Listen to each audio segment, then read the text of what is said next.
What's up, J Fusion fans? Welcome back to another video, and today we are going to talk about the GARO franchise. Now, GARO is a tokusatsu series created by Keita Amemiya and has fairly gotten some sort of popularity over the years. So, I've decided to make this video in celebration of its 15th anniversary, and I would be giving here an overview of the entire franchise. So this is especially for those who haven't seen the Garo series yet, but of course, this is also dedicated to all other Garo fans out there. So I hope you guys enjoyed this one, and let's move on with the video. So the Garo series, like I said, is celebrating its 15th anniversary. So the original Garo aired in 2005. And the story of the original Garo, which would kind of become the basis for all of the other shows that would come after it, is that the main protagonist is, of course, the titular Garo, who is a so-called Makai Knight, which is a knight, of course, specially trained to defeat demonic entities called horrors, which are basically born out of in, negative emotions that lead to basically murderous intent. So that's the job of a Makai Knight generally. And of course, we are also introduced to other fighters, I guess, such as Makai priests, who, unlike Makai Knights, rely on magic. Now, Makai Knights, as their name implies, so as knights, they wear a specific kind of magical armor that allow them to defeat horrors. And this uh, armor is made of a material called soul metal, which apparently is fatal to wear for any normal human being, which is why only Makai Knights are able to wear it, because they have undergone some sort of specific training in order to become strong enough to wear such metals. And even without the armor, at least when trying to fight like low level horrors, the Makai Knights are actually able to defeat them without the armor, and would only summon the armor using their magical weapons, uh, also made of soul metal, by the way, in order to defeat the stronger monster. So basically, the armor, while powerful, is typically a last resort option. So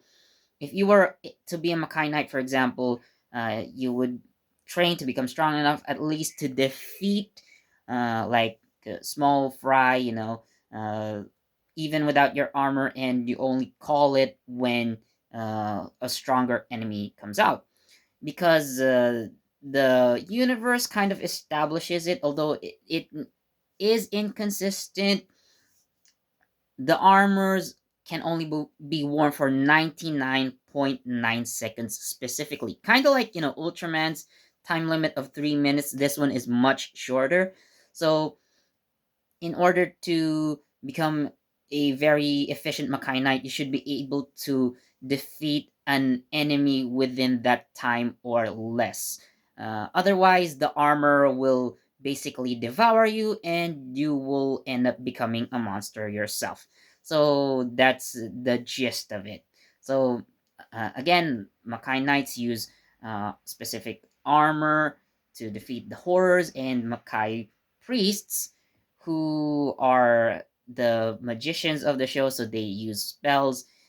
They can defeat horrors on their own, especially if they learn how to use uh, very powerful spells that practically make them on par with Makai Knights, although their training is not enough for them to be able to wear armor or even hold weapons made of soul metal. It's kind what is also kind of strange and basically sexist is that only men are allowed to wear Makai armors, and thus they're the only ones who receive such special training in order to become Makai Knights, while women generally become Makai priestesses, although being a Makai priest is a unisex job. So yeah, if you want to cancel anyone out there, especially if there are any SJWs watching, you should try asking Mr. Amemi himself. Sorry, but yeah, that's the established lore of the show. Now, okay, so like I said, the show has been around for 15 years, but it's not actually a kind of franchise that pumps out a show every year. In fact, when the show first came out in 2005, it was basically around 2008 that a sequel of sorts would be created. So basically, it's a season two of the original Garo, and there have been movies in between.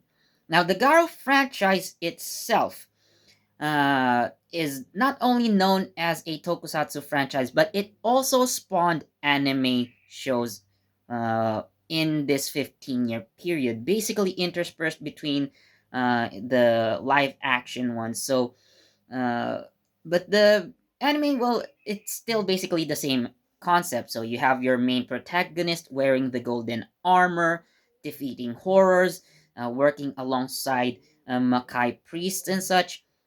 So yeah, still not that different from the live action.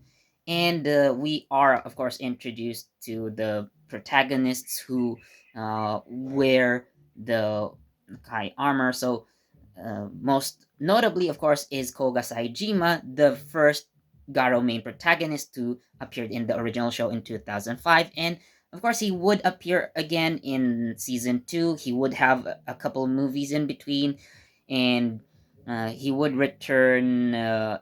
Like his most recent appearance is in 2019 with Garo Moonbow Traveler, which is actually about the Daiga Saejima, who is Garo's son. Yeah, who is Koga's son, and the current holder of the Garo. So we have been introduced to a family of Garos, and in the live action franchises, so we have also been introduced to different Garos who are presumably of different timelines. So, for our first example would be Ryuga Dogai, who would have his own line of shows, which are basically uh, independent from the Saijima universe. So, what would fans call as Kogaverse, and then we also have the Ryugaverse. Although there was one mini series or one spin-off mini series that actually had one episode which yeah, used some sort of time travel or interdimensional stuff to actually bring the two universes together for one time only. So well, not actually both Garos, but at least they took two characters from these universes. So both of them Makai priestesses. So they were brought together, and they were for a time made aware of the other universes and the other Garos that exist until their mission is over. So they are sent back to their times and dimensions, and their memories have been erased and set back to normal. So the animes, well, generally speaking, they are also separate, but uh, there are two animes that have shared one character. So the very first anime in the Gara franchise, so the Carved Seal of Flames, or Hono no Kokuin, and then we also have Garo Vanishing Line. Yeah. So they share a character named Glum, who is basically an immortal or magical being that provides the Makai Knights with their missions.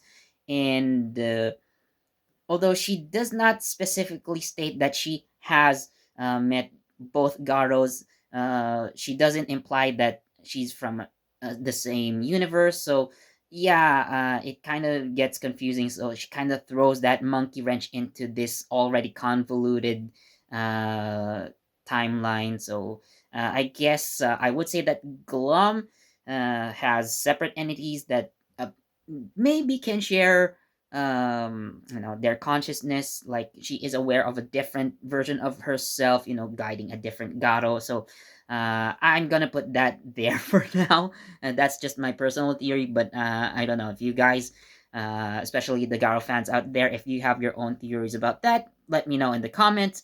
But again, like I've said earlier, the stories of the anime and the live action are basically not that different. Although, for the settings, we have been, shown at least in the live action that they take place, of course, in Japan, or at least a version of Japan that would exist in their own separate universes, like for example the original Garo, or what I would say or the fans would call the Kogaverse, would exist in basically the modern day Japan, while the Yugaverse goes at least in a different direction. Well, the people are Japanese. Like a lot of the scenes featured would show something written in English, like the city, like the location of Vol City, for example, in Garo Yamio Terasu. Yamio Terasumono, which is the first entry in the Ryugaverse timeline. So again, the people speak Japanese, but their text is actually written in English. So we basically have seen a universe that went on a different direction.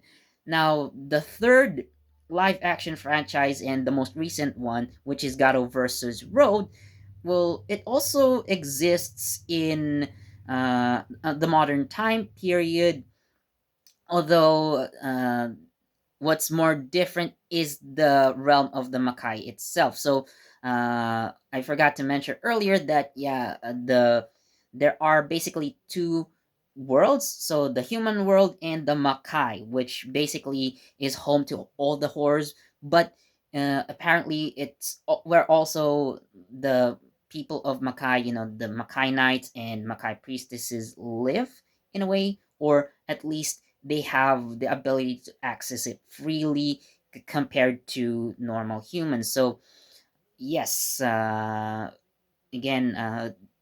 the worlds can be different.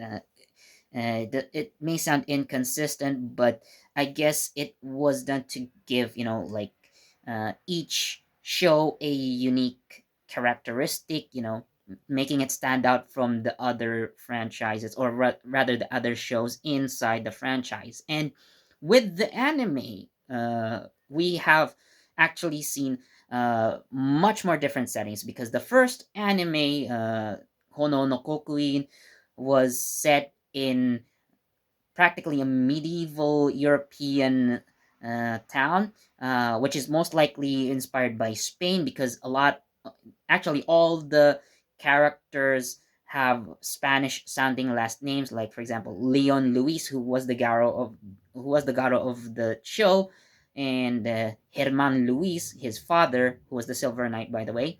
So again, we have a European Garo. The next franchise would be Guren no Tsuki, which actually sets which actually brings us back to Japan. However, this was in the Heian period, which is basically pre-medieval Japan, uh, like within the 1200s or earlier or something.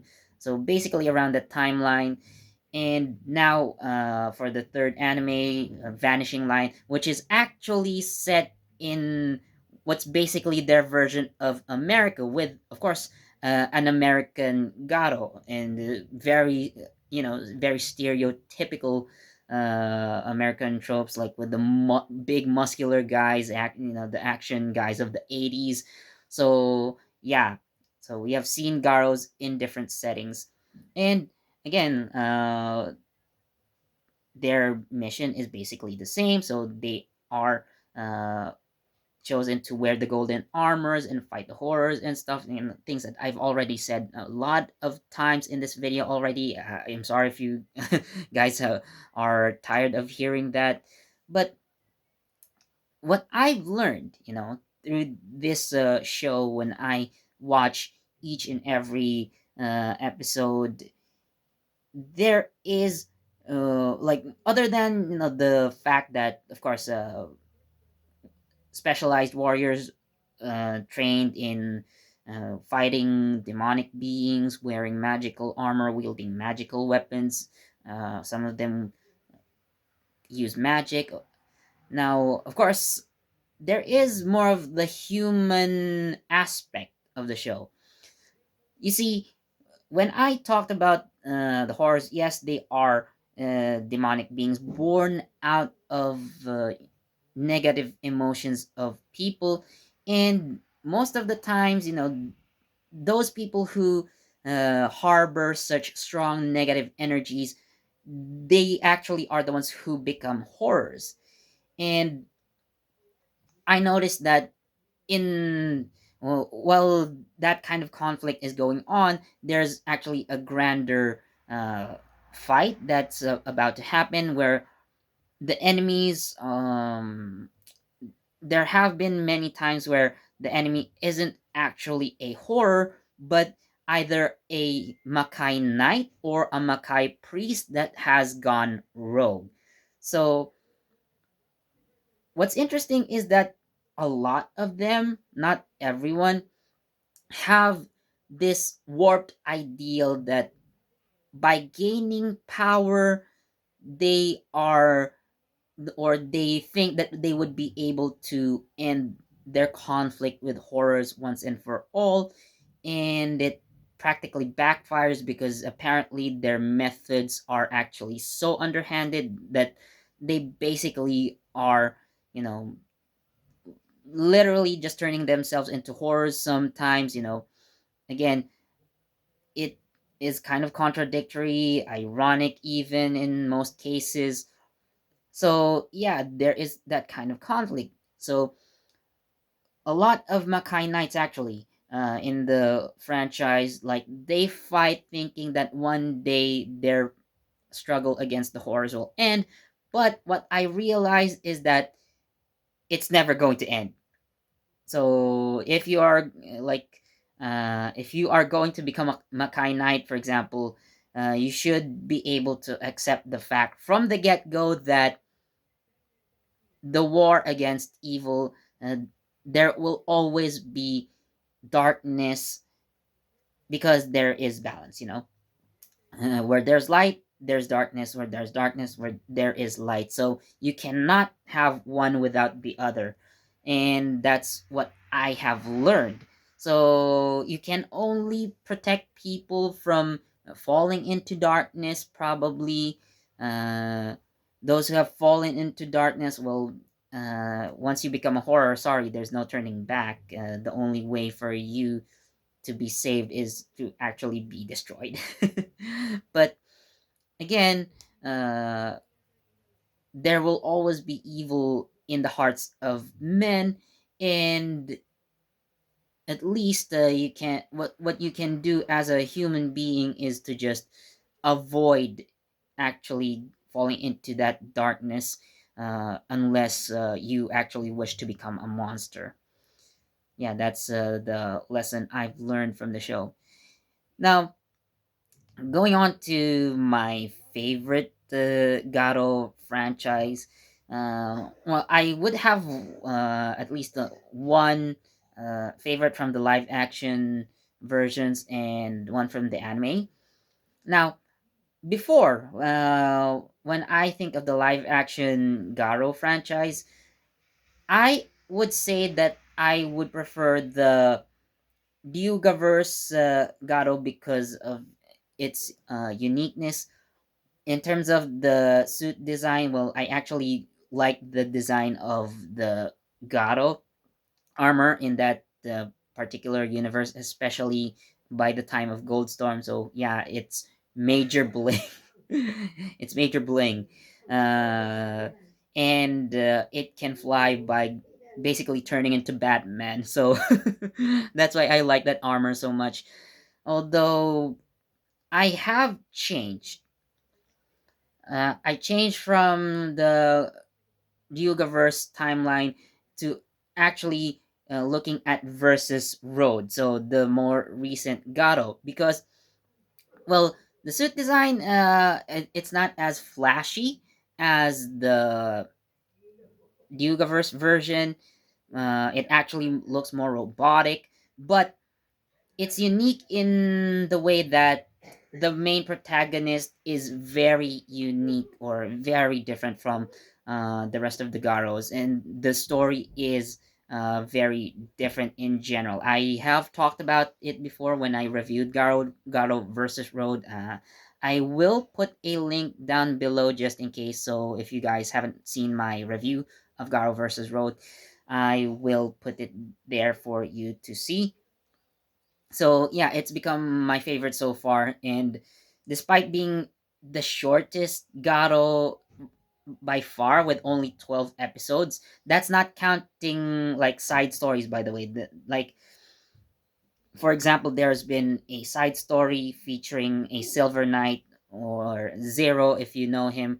So each of the Zero spin-off shows only last 6 episodes each. There have been two, so total of 12 episodes. So, but again, the story involving the Golden Knight, yeah, versus Road is very short in terms of that, but the story was again very different. It was very daring. Like it really set itself apart from the rest of the live action franchises, I would say.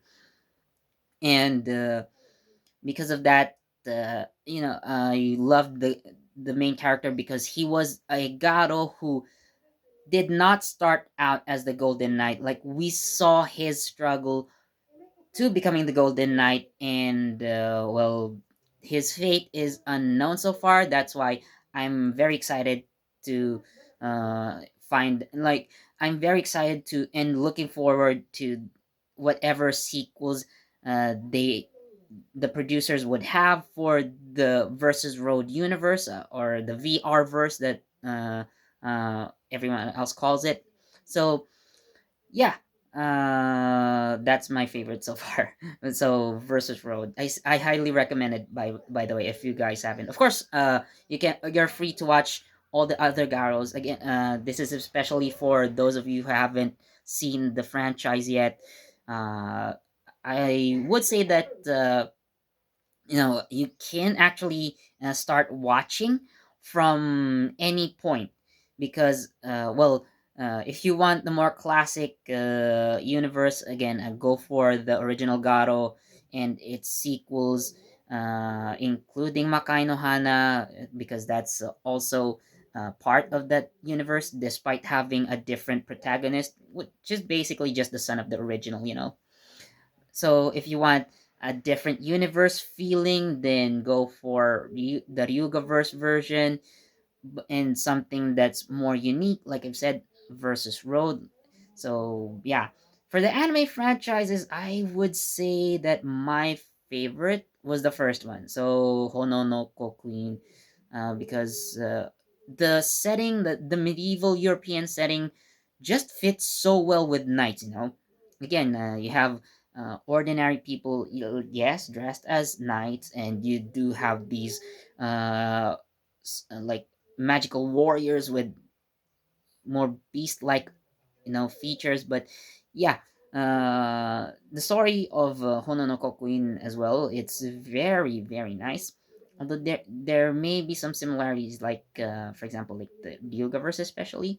uh the protagonists are similar in that aspect. So yeah, hope you guys enjoyed this video.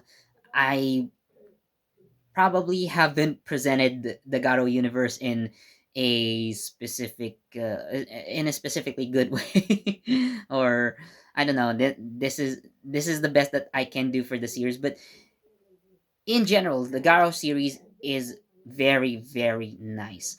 Now, it's not as popular as the bigger franchises like Super Sentai, Kamen Rider, and the Ultraman series, because this is marketed specifically for adults. Okay, because there are a lot of scenes, there are a lot of storylines that are not appropriate at all for varying audiences. Also, when they are shown on TV, it's basically past midnight anyway. So uh, definitely a lot of people, whether children or adults, they would probably asleep during that time. That's why, of course, you wouldn't have as much views.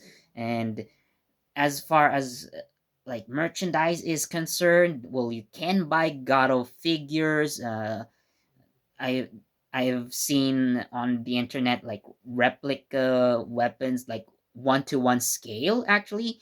But collecting Gato stuff is really really expensive compared to, like the more kid friendly franchises. But yeah, maybe that's why it's also marketed towards adults, because the adults have the money to buy their merchandise. But even so, yeah, like for most adults it would still be very expensive.